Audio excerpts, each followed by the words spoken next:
गया में 100 साल बाद भी ये अंग्रेज अफसर क्यों मांगता है चाय और बिस्कुट।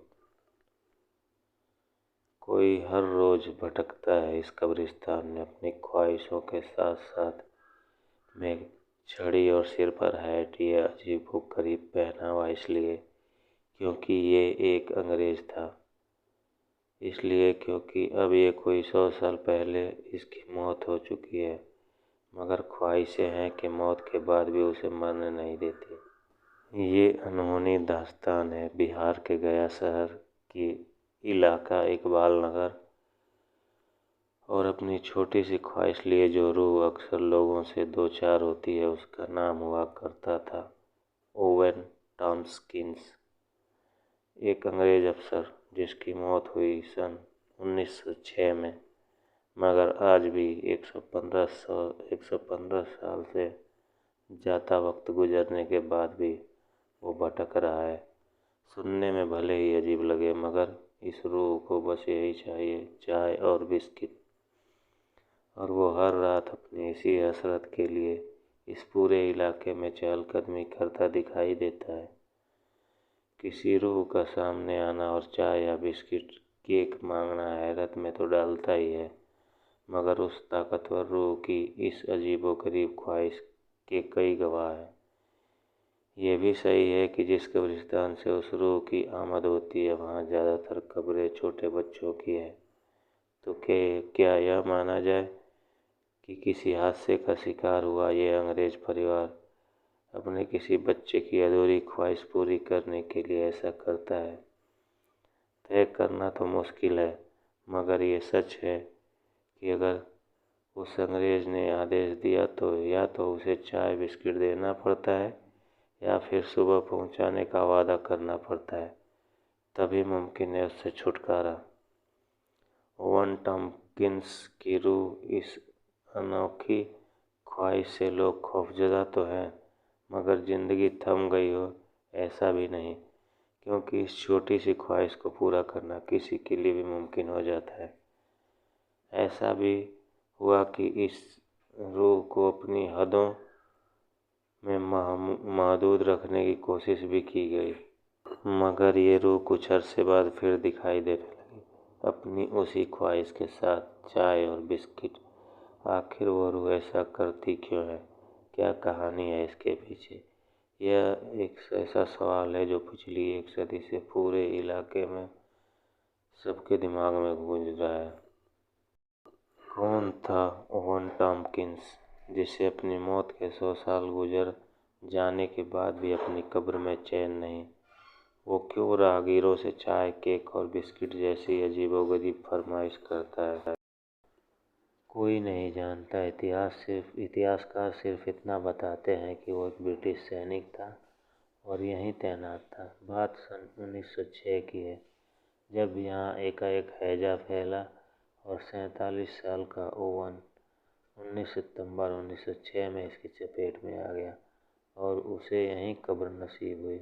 वक्त भी था, ब्रिटिश राज भी था, मगर उस राज का ये सिपाही आज भी यहाँ घूमता है अपनी अनोखी चाहत के साथ। इकबाल नगर के लोग बताते हैं कि कुछ साल पहले तक तो ओवन की रूह अक्सर रात के सन्नाटे में रास्ता रोककर खड़ी हो जाती थी और छोड़ती भी तब थी जब उससे चाय और बिस्किट का नजराना पेश कर दिया जाता।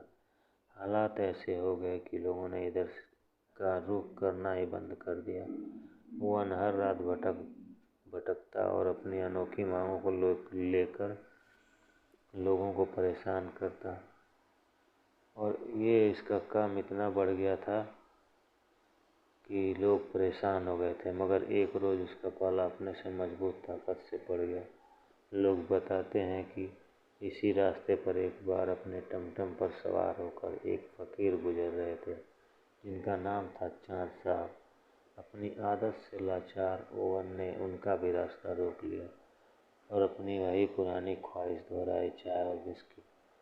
चाँद साहब ओवन को पहचान गए और वादा कर गए कि कल वो आएंगे, उसकी अजीबोगरीब चाहत को पूरा करेंगे। और फिर चालाकी से, बहुत ही चालाकी से कुछ मंत्र और आयतों के द्वारा उन्होंने ओवन को बांध दिया।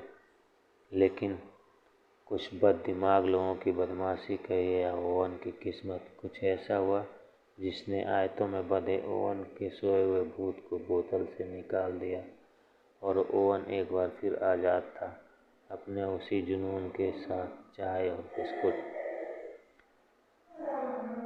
वो बोतल से निकल जाने से ओवन आज़ाद तो ज़रूर हो गया, मगर उसे उन फकीर की ताकत कही या उनकी हरकतों पर कुछ लगाम ज़रूर लग गई। मगर गाहे बगाहे वो फिर भी अचानक प्रकट होता रहता और लोग उसकी चाहत को न चाहते हुए वो पूरा करते रहते। इस पूरे वाक़ये में हैरानी की बात यह है कि भले ही लोग उसे डरे, मगर उससे नफ़रत करने वाला यहाँ कोई नहीं मिलता। अजीब देश है ये, लंबे अरसे तक साथ रहने वाले इंसान को तो अपना ही लेता है, रूहों को भी नफ़रत की नज़र से नहीं देखता। हर कोई कहता है कि वह रूह बस चाय बिस्किट ही तो मांगती है, किसी का नुकसान तो नहीं करती। गया के इकबाल नगर का ये कब्रिस्तान दरअसल है ही इतना अनूठा कि यहाँ कदम रखते ही कुछ अलग सा एहसास होता है। बात की जाए यहाँ की कब्रों पर की गई नक्काशी की या फिर कब्रों की वास्तुशिल्प की, देश में ऐसा कोई दूसरा कब्रिस्तान नहीं होगा जिसकी कब्र का ऊपरी हिस्सा पत्थर से बने होने के बावजूद किसी छतरी की तरह घूमता है और अजीब सी आवाज़ निकालता है। कहीं खौफ की दास्तान के पीछे एक वजह ये तो नहीं, हालांकि इन सब अचरजों के बीच इकबाल नगर की ज़िंदगी ओवन की रूह के साथ जीना सीख चुकी है। वो लोग जो ओवन की रूह से बाकायदा मिल चुके हैं, उनमें से कई अब भी उस राह से गुजरते हैं। हालांकि मन ही मन वो ये ज़रूर मनाते हैं कि उनका फिर से ओवन से सामना न हो। बात भी सही है, रूह भले ही कितनी सीधी सादी हो, वो है तो फिर भी रूह ही। ओवन की ये अजीबोगरीब दास्तान कुछ पढ़े लिखे लोगों को चौंकाती भी है। वो नहीं मानते कि कोई ऐसी रूह है और उनकी इस दलील का आधार है ओवन से जुड़ी वो अनोखी ख्वाहिश जिसमें वो कहता है, मुझे चाय और बिस्किट दो। वो इंसानी